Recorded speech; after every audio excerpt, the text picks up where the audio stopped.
السلام عليكم ورحمة الله تعالى وبركاته. تخرج أخ وأخته في نفس العام الدراسي، حيث تخرج الولد من كلية هندسة وتخرجت البنت من كلية قسم اللغات الفرنسية. وبعد مرور مدة من البحث عن وظيفة، التحق المهندس بإحدى الشركات الإنشائية. أما أخته فلم تجد عملا بسبب سوء الحالة السياحية في البلد. لم تشعر الأخت بأي إحباط إلا بعد مرور وقت كثير، وبدأ أخوها المهندس في شراء هاتف جديد وملابس جديدة والنية تتجه إلى شراء سيارة. فبدأ اليأس يتسرب في نفسها، فهي لا تحقد على أخيها، وإنما تريد أن تكون مثله على الأقل.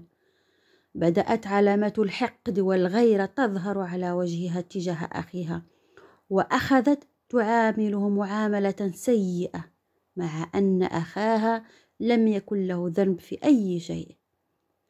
وفي إحدى المرات وقفت وقالت لأخيها: سأقوم بعمل موقع ترجم على الإنترنت، وسأترجم نصوصا من الفرنسية إلى العربية، وبالعكس لمن يريد، وسأثبت ذاتي كما أثبتت أنت ذاتك.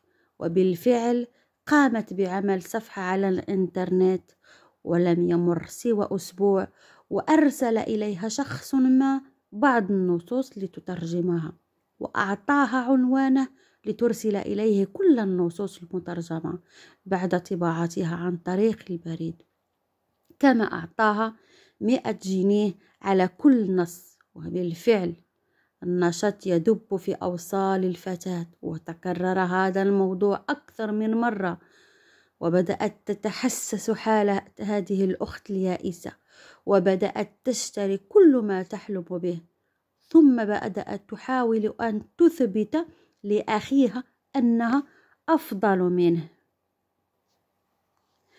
في يوم دخلت الأخت غرفة أخيها لتبحث عن شاحن هاتفه المحمول لتقوم بشحن هاتفها، فوجدت في مكتبته مجموعة أوراق باللغة الفرنسية، وعندما بدأت في قراءتها وجدتها كل النصوص التي طلبت منها، فعلمت إلى أي مدى كانت أنانية معه بعد أن عاملت أخاها معاملة سيئة، وهو الذي لم تر منه سوى المعاملة الطيبة.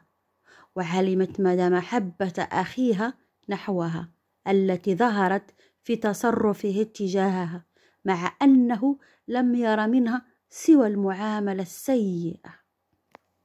من لا يحب أخاه الذي أبصره كيف يقدر أن يحب الله الذي لم يبصره؟ والسلام عليكم ورحمة الله تعالى وبركاته.